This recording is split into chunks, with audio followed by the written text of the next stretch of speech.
আসসালামু আলাইকুম রহমতুল্লাহ।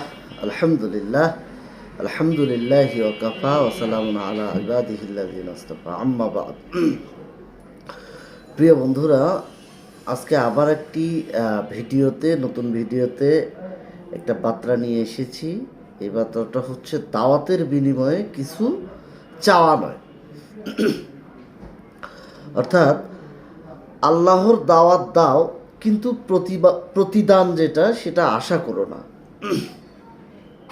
অর্থাৎ দান করো কিন্তু বেশি পাওয়ার আশায় নয়। এই আয়াত নবী করিম সাল্লাল্লাহু আলাইহি ওয়াসাল্লামের উদ্দেশ্যে বলা হলেও শিক্ষা কিন্তু আমাদের জন্য সবার।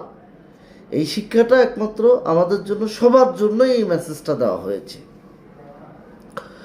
আমরা অনেক সময় ভালো কাজ করি কিন্তু প্রশংসা পেতে চাই অন্যের কাছে, মানে এই যে প্রতিদানের যে আশাটা, এইটা।